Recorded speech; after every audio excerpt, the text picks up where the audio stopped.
오늘 이 시기상 시간 하나님께 주신 말씀 받겠습니다.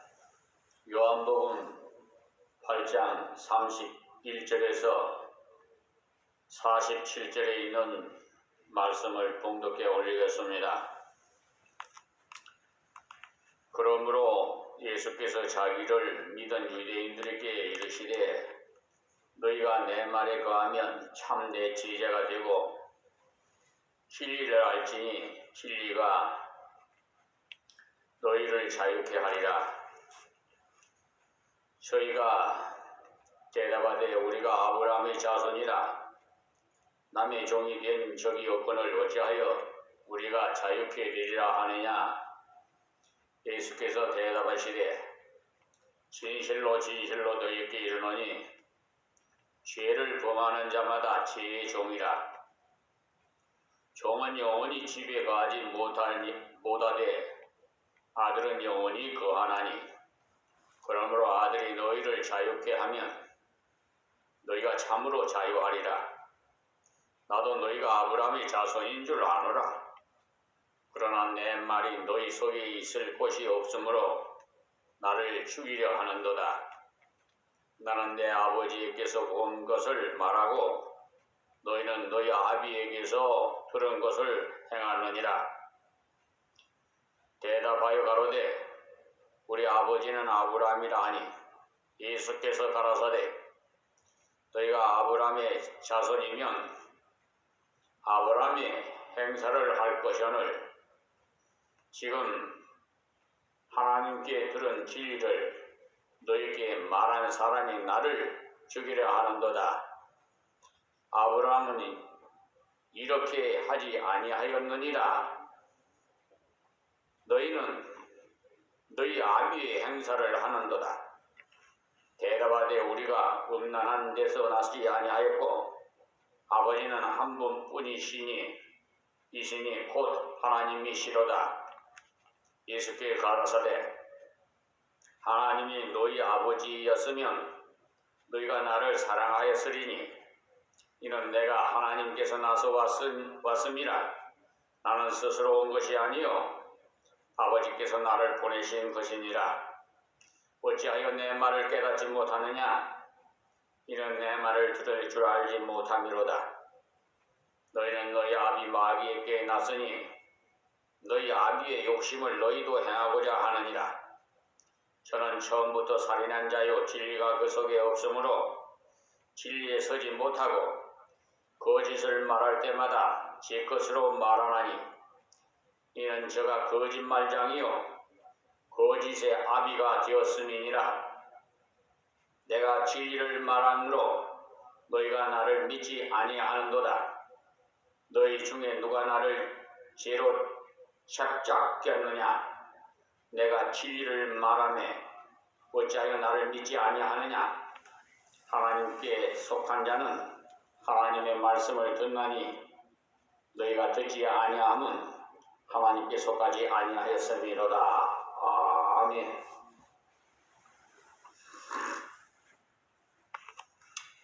이 말씀은 요한복음 11장 12절에 영접하는 자, 곧 그 이름을 믿는 자에게는 하나님의 자녀가 되는 권세를 주셨나니라고 말씀하셨었고 또 로마서 8장 15절에도 너희는 무서워하는 종의 영을 받지 아니하고 양자의 영을 받았으므로 아바 아버지라고 부르짖느니라고 말씀하셨습니다.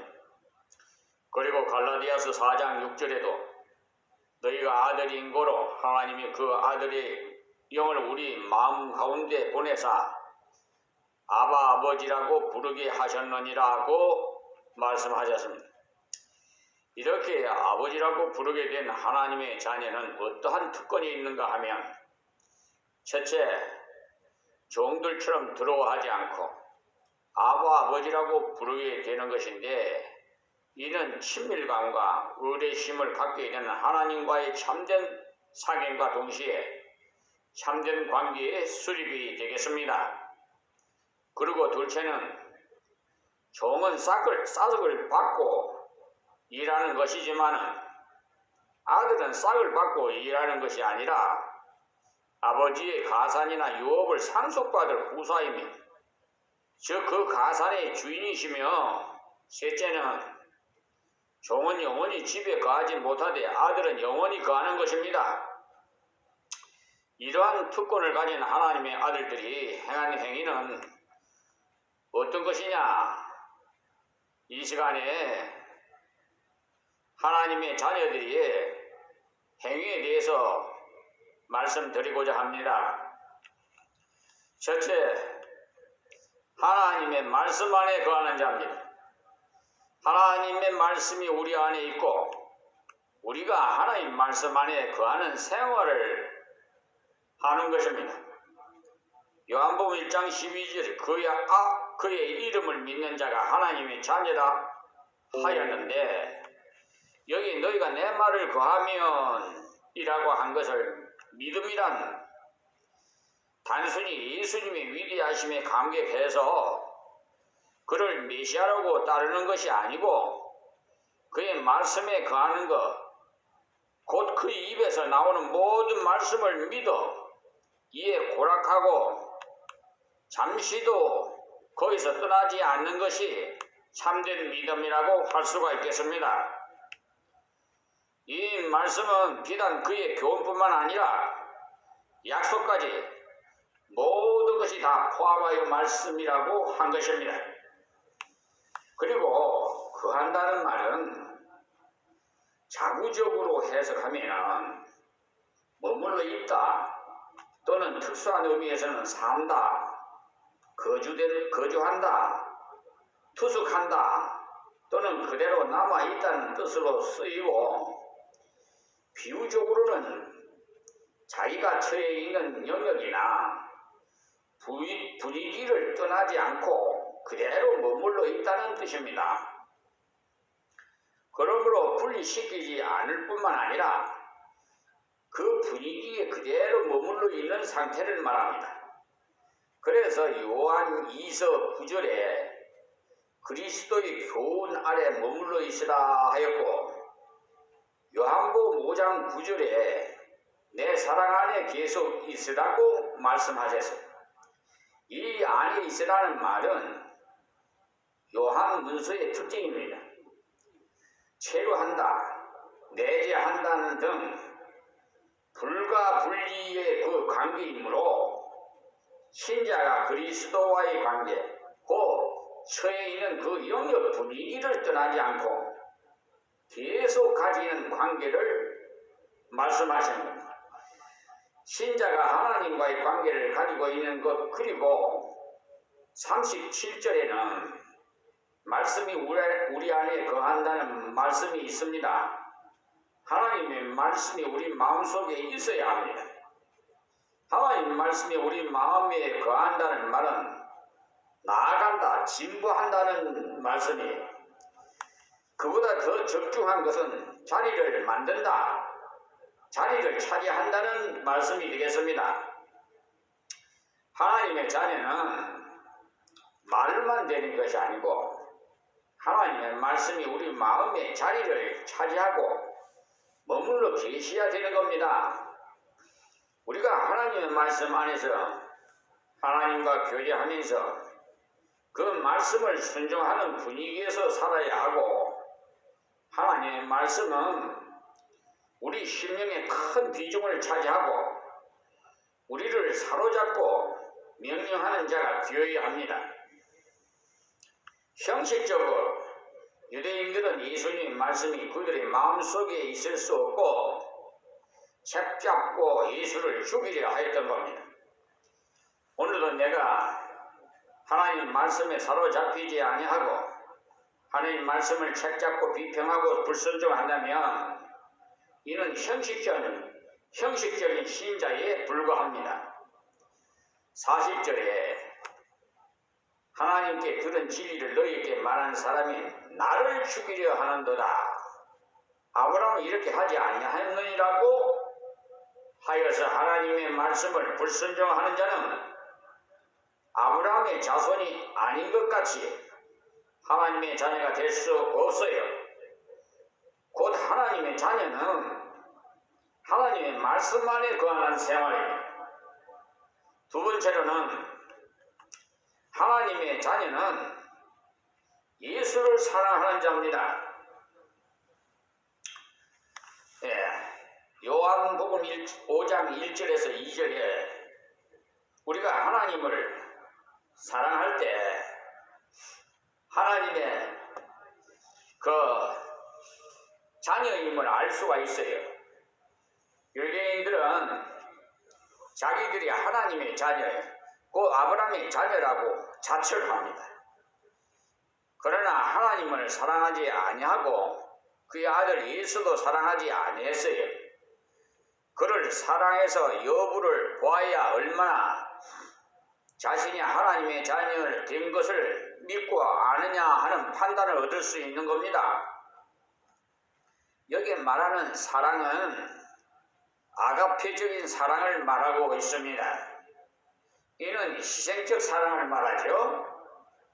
사랑은 말로 끝나는 것이 절대로 아닙니다. 사랑은 사상으로 끝나는 것도 아니고요. 사랑은 관념으로 끝나는 것도 아니에요. 사랑은 이론도 아니고 개념도 아니에요. 사랑이 개념이나 이론이나 관념이나 사상이나 말로 그친다면 그것은 그림의 떡인 것이죠. 그림 속의 떡, 그것은 떡 같으나 떡일 수 없어요. 그같이 사랑이 사상, 개념, 이론이라면 사랑일 수가 없습니다. 우리가 하나님을 사랑하고 예수를 사랑한다는 것이 행동이 아니고 실체적 희생을 동반하지 않을 때 그것은 그림 속의 떡같이 그치고 말 것입니다. 오히려 굶주린 자의 창자를 더욱 괴롭게 할 뿐이지 하등의 유익을 주지 못하는 것 같이 사랑을 요구하는 주님께 손해를 줄 뿐입니다. 사랑은 어디까지나 실질적 행동이어야 합니다. 우리 신앙의 조상들, 곧 하나님의 자녀들이 하나님을 어떻게 사랑하였으나 우리는 살펴볼 것입니다. 과거 초대 사도들은 예수를 어떻게 사랑했느냐 하면 베드로는 주를 사랑함으로 십자가에 거꾸로 달려서 처형을 당했고 야고보 사도는 목베임을 당했어요. 그들은 주님의 말씀은 곧 그러니까 나의 목숨보다 나를 더 사랑하지 않으면 안 된다는 말씀대로 그의 목숨을 버렸어요. 길선주, 이기풍, 조남성, 주기철, 손양원 목사님 모두 다 생명을 버리기까지 주님을 사랑했어요. 그들은 재산을, 전투를 다 버렸어요. 성 프란시스는 자기의 소유를 주님 성전 건축을 위해서 다 바쳤어요. 오정모 집사는 남편도 바쳐야 하였기에 자기 남편도 하나님께 바쳤어요. 그런데 우리가 하나님을 사랑하고 예수를 사랑하는 것은 그림 속의 떡이 아니고 무엇입니까? 지금 우리 주위에 교회에 들락날락 하는 분들, 하나님 믿는다는 생색을 부리고 다니는 분들 좀 각성하시고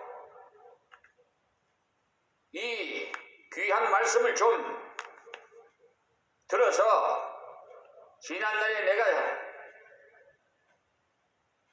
지나온 신앙생활이 하나님께서 말씀하신 대로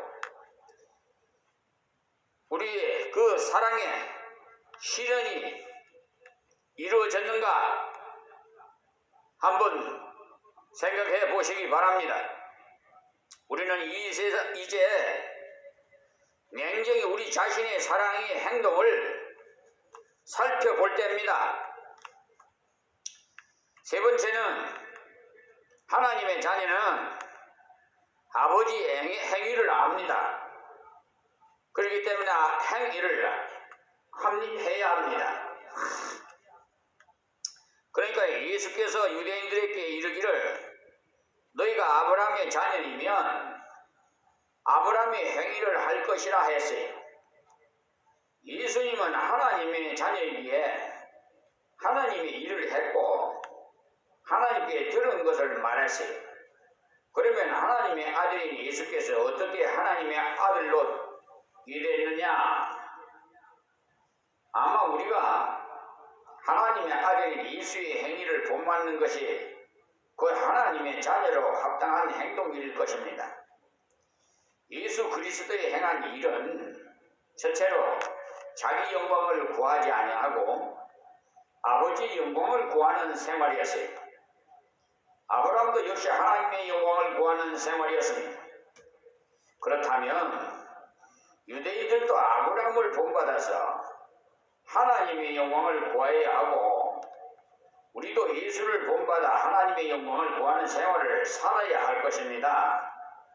그런데 우리는 우리의 유익과 영광을 하나님보다 교회보다 주님의 사업보다 더 앞세우고 살지 아니하였는지 좀 살펴보아야 됩니다.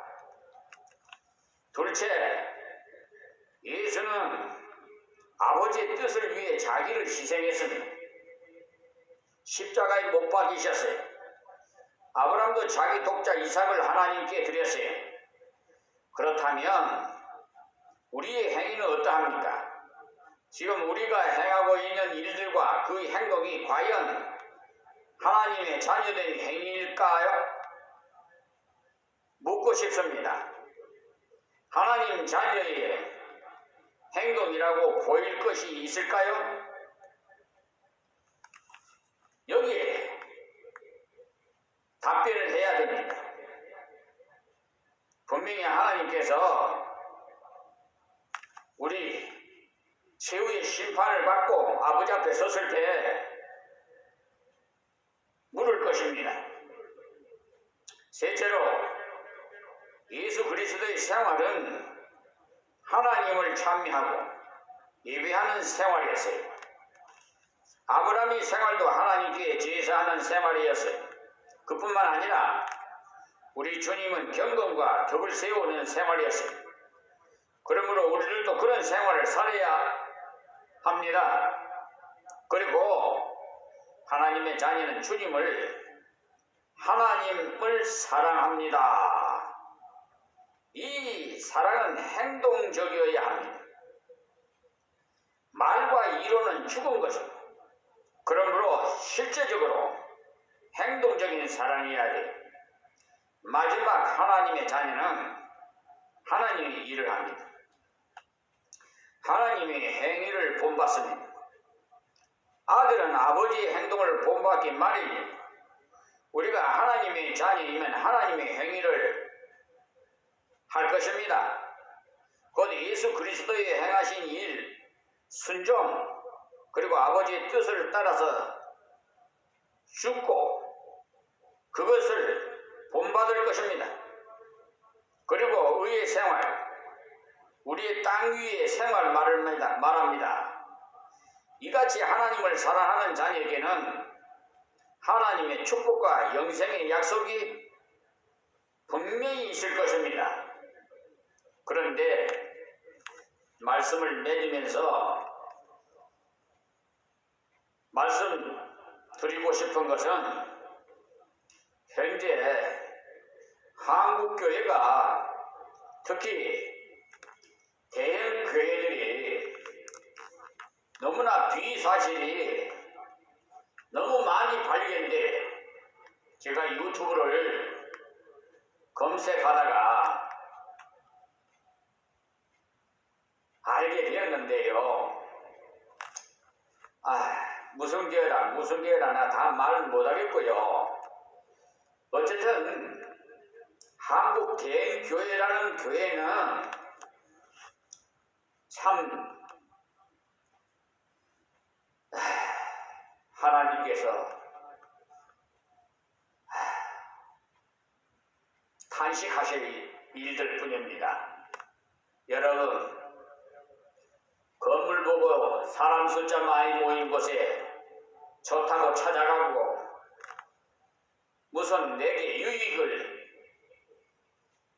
바라고 어디를 교회를 찌우찌우 이곳저곳 교회 많은 곳에 교회 성도들이 교인 수가 많은 곳에 또 교회 건물을 보고 믿으려고 하는 그런 분들은 오늘 말씀에서 깨달으시고 앞으로 남은 생에는 성령님의 인도를 받으시옵소서. 성령의 인도를 받으시기 바랍니다. 이렇게 정말 떨리는 심정으로 한국교회에 경고를 권면을 드립니다. 제가 유튜브를 2023년 진년부터 올렸는데요. 검색을 해보니까 교만한 자에게 경고하는 말씀은 한 건도 본 사람이 없어요. 그것을 보더라도 짐작이 명백합니다. 내가 하나님이고 내가 예수고 그런 신앙생활은 올바른 신앙생활이 아니에요. 나에게 경고의 말씀을 주는 권면의 말씀을 주는 정말 그런 말씀을 들어야